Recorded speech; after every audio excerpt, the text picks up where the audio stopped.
নমস্কার দর্শক বন্ধুরা, আমি প্রতিমা কুকিং উইথ প্রতিমা চ্যানেলে তোমাদের সবাইকে আবারও একবার আন্তরিকভাবে সুস্বাগতম। আশা করি বন্ধুরা তোমরা সবাই খুব ভালো আছো, সুস্থ আছো। আমিও তোমাদের মতো ভালো বন্ধু পেয়ে বেশ ভালো আছি। আজকে আমি তোমাদেরকে বরবটির খুবই টেস্টি একটা নিরামিষ রেসিপি শেয়ার করব। রেসিপিটা শুরু করার আগে যে সমস্ত বন্ধুরা আজকে প্রথম আমার এই ছোট্ট চ্যানেলে এসে আমার এই টেস্টি রেসিপিটা দেখছো, তোমরা আমার এই চ্যানেলটাকে সাপোর্ট করে আমার বন্ধু হয়ে আমার পাশে থেকো। আমার জানা রেসিপিগুলো তোমাদেরও ভালো লাগবে। আর বন্ধুরা, কেউ স্কিপ করে দিও না, তাহলে কিন্তু বুঝতে পারবে না যে আমি রেসিপিটা টেস্টি কি করে বানালাম। পুরো রেসিপিটা দেখো, তাহলে তোমরাও খুব সহজেই বাড়িতে তৈরি করে নিতে পারবে। চলো তাহলে এবার আমরা রেসিপিটা শুরু করব। দেখো, তার জন্যে আমি এখানে বরবটি নিয়েছি আর একটা আলু নিয়েছি। আমার এখানে 300 গ্রাম বরবটি আছে আর একটা মিডিয়াম সাইজের আলু আছে। আমি আমার মতো পরিমাণে নিয়েছি, তোমরা তোমাদের মতো পরিমাণে নিয়ে নিও। এবার এই বরবটি আর আলুটাকে সবের প্রথম কেটে নিতে হবে। চলো তাহলে কেটে নিই এই আলু আর বরবটি। দেখো, আলু আর বরবটি আমি কেটে নিয়েছি। এভাবে আলু আর বরবটিটা আলাদা রেখেছি। এবার এগুলো ধুয়ে নেব। চলো তাহলে ধুয়ে নিয়ে ফিরে আসছি। দেখো, আলু আর বরবটি ধুয়ে নিয়ে আমি থালার মধ্যে রেখে দিয়েছি আলাদা করে। আর আমি এতে দেবো পনির। তার জন্যে আমি এখানে 100 গ্রাম পনির নিয়েছি। এই রেসিপিটা খুবই টেস্টি হয়। এটা রুটি, মুড়ি, ভাত, পরোটা সবের সাথে খাওয়া যাবে। আর আমি কিন্তু সম্পূর্ণ নিরামিষভাবেই বানাবো, তাই তোমরা স্কিপ না করে পুরোটা দেখো, তাহলে তোমরাও খুব সহজেই এই টেস্টি রেসিপিটা বাড়িতে বানিয়ে নিতে পারবে। চলো তাহলে এবার রান্নাটা শুরু করি। দেখো, আমি গ্যাস জ্বেলে দিয়ে কড়া বসিয়ে দিয়ে তাতে দিয়ে দিচ্ছি তেল। খুন্তি দিয়ে তেলটাকে একটু কড়ার উপর পর্যন্ত চাড়িয়ে নিচ্ছি। তেলটা ততক্ষণে বেশ ভালো করে গরমও হয়ে যাবে। এরপর আমি এতে দিয়ে দিচ্ছি আলুগুলো। সব আলুগুলো দিয়ে দিলাম। খুন্তি দিয়ে ভালো করে এবার উল্টে পাল্টে আলুগুলোকে নাড়তে থাকবো। সবসময় এভাবে খুন্তি দিয়ে নাড়াতে থাকলে আলুগুলো বেশ ভালো করে ভাজা হবে সব দিক। তাই এভাবে আলুগুলোকে উল্টে পাল্টে নাড়তে হবে। আলুগুলো বেশ ভালো করে ভাজা হয়ে গেছে। এবার আমি এতে দিয়ে দেবো কেটে রাখা বরবটিগুলো। সব বরবটিগুলো দিয়ে দিলাম। এবার আলু আর বরবটিকে একসাথে বেশ ভালো করে উল্টে পাল্টে নাড়তে থাকবো, যতক্ষণ না বরবটি থেকে একটা সবুজ গন্ধ থাকে সেইটা চলে যাচ্ছে। আলু আর বরবটিকে বেশ প্রথমে এভাবে ভালো করে ভেজে নিতে হবে। দেখো, আমার আলু আর বরবটি ভাজা হয়ে গেছে। এবার আমি এগুলো তুলে নেব। একটা জায়গার মধ্যে এগুলোকে তুলে নিতে হবে। এর তলাতে তেল আছে, কতটা তেল আছে এটা তুলে নেওয়ার পর বুঝতে পারবো।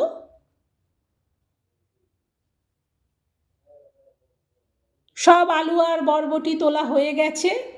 এবার আমি নিয়ে নিচ্ছি, দেখো, চা চামচের মাপে এখানে 1.5 চামচ সরিষা আছে। এই সরিষাটা আমি শিলে বেটে নেব। আজকের রেসিপিটা আমি কিভাবে বানাই সেটা কিন্তু তোমাদেরকে আমি সম্পূর্ণটা ধাপে ধাপে দেখাবো। সরিষাটা বেটে নিয়ে ফিরে আসছি। দেখো, সরিষাটা বেটে নিয়েছি। এবার সরিষা বাটাটা তেলের মধ্যে দিয়ে দিলাম। 2 মিনিট এবার সরিষাটাকে তেলের মধ্যে ভেজে নিতে হবে। সরিষাটা যখন ভাজা হয়ে যাবে এতে দিয়ে দেবো পরিমাণ মতো হলুদ আর দেব পরিমাণ মতো লঙ্কার গুঁড়ো। হলুদ আর লঙ্কার গুঁড়োটাকে এবার একটু নাড়িয়ে দেবো। তারপর আবারও আমি এখানে নিয়েছি 4 মগজ। 4 মগজ নিয়েছি চা চামচের মাপে 2 চামচ। এই 2 চামচ 4 মগজকেও এবার শিলে ভালো করে আমি বেটে নেব। চলো তাহলে এটা বেটে নিয়ে ফিরে আসছি। দেখো, 4 মগজটাও বেটে নিয়েছি। পুরো 4 মগজ বাটাটা তেলের মধ্যে দিয়ে দিলাম। আবারও এটাকে 2 মিনিট ভালো করে মশলাটাকে নাড়িয়ে দেবো। এরপর এতে দিয়ে দিচ্ছি পরিমাণ মতো লবণ আর দেব অল্প একটুখানি চিনি। লবণ চিনি দেওয়ার পর আবারও মশলাটাকে একটু নেড়ে দিয়ে গ্যাসটাকে কমিয়ে রেখে এখানে দেখো আমি নিয়েছি চা চামচের মাপে 2 চামচ চিনে বাদাম। এই 2 চামচ চিনেবাদামকেও এবার আমি শিলে ভালো করে বেটে নেব। একেবারে প্লেন করে বাদামটাকেও বাটতে হবে। চলো তাহলে বাদামটা বেটে নিয়ে ফিরে আসছি। দেখো বাদামটা বাটা হয়ে গেছে। এবার বাদাম বাটাটাও পুরোটা দিয়ে দিলাম। দেওয়ার পর এবার এটা ভালো করে মশলাটাকে আমি ভাজতে থাকবো।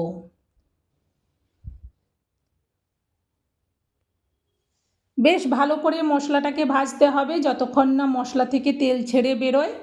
অল্প একটু জল দিচ্ছি, জল দিলে মশলাটা বেশ ভালো করে কষানো হয়। এবার এই এক্সট্রা জলটা যতক্ষণ না শুকিয়ে যাচ্ছে ততক্ষণ এটাকে নাড়াবো।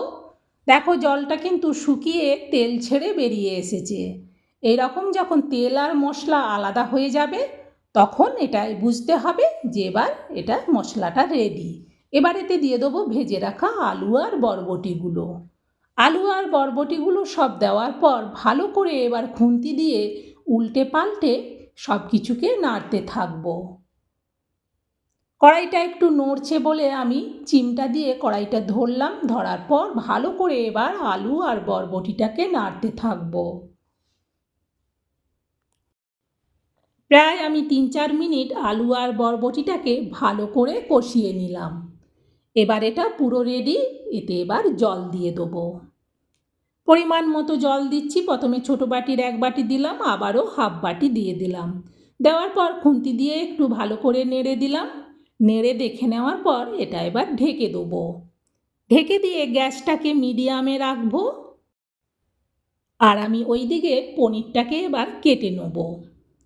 তার জন্যই বড় থালাটার মধ্যে পনিরটাকে তুলে নিলাম। তারপর এই পনিরটাকে একেবারে সরু সরু করে ঝিরিঝিরি করে কাটবো। বরবটি আলু দুটোই লম্বা করে কাটা আছে, তাই আমি পনিরটাকেও বরবটির মতো করেই সাইজে ছোট ছোট করে লম্বা লম্বা করেই কাটবো। তাহলে বেশ দেখতে ভালো লাগবে। আর এই রেসিপিটা দিয়ে কিন্তু সব কিছুই খাওয়া যাবে। এটা ভীষণ টেস্টি হয়।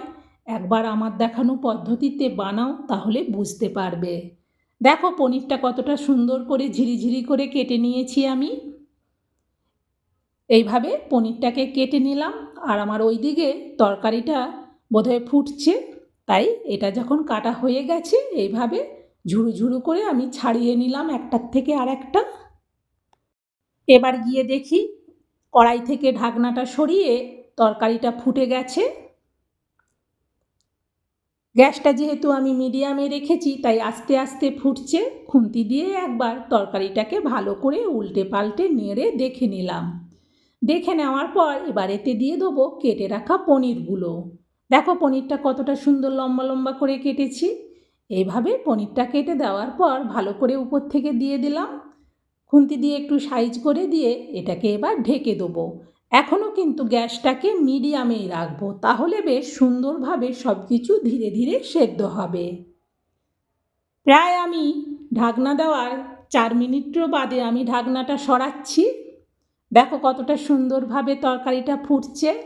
খুন্তি দিয়ে একটু ভালো করে আমি নাড়িয়ে দেখে নিলাম যে ঝোলটা ঠিকভাবে মরেছে কিনা, কারণ এটা একটু শুকনো শুকনো করব তরকারিটা, তাই ভালো করে নেড়ে দেখে নিলাম।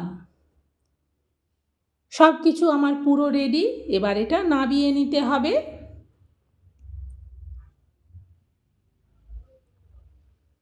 নামিয়ে নেওয়ার জন্যে আমি একটা স্টিলের বড় জায়গা নিয়েছি, তার মধ্যে নামিয়ে নিচ্ছি। বন্ধুরা, এইভাবে বরবটি আলু পনির দিয়ে রেসিপিটা তোমাদের কেমন লাগলো তোমরা সেটা কমেন্টে জানিও। আর যদি ভালো লাগে অবশ্যই একটা লাইক দিও। লাইক পেলে রেসিপি শেয়ার করার উৎসাহ পাই, সেই জন্যেই বলি লাইক দিতে। আর এটা শেয়ার করে দিও যাতে এই সুন্দর রেসিপিটা সবাই একদিন হলেও বানিয়ে খায়। একদিন বানিয়ে খেলে বারবার খেতে ইচ্ছে করবে, এটা এতটাই টেস্টি হয়। আর এটা ভাত রুটি মুড়ি পরোটা সবের সাথে খাওয়া যাবে। যেহেতু নিরামিষ তাই এটা নিরামিষের দিনেও বানানো যাবে। আজকের মতো রেসিপি শেষ। তোমরা সবাই ভালো থেকো। পরের রেসিপিতে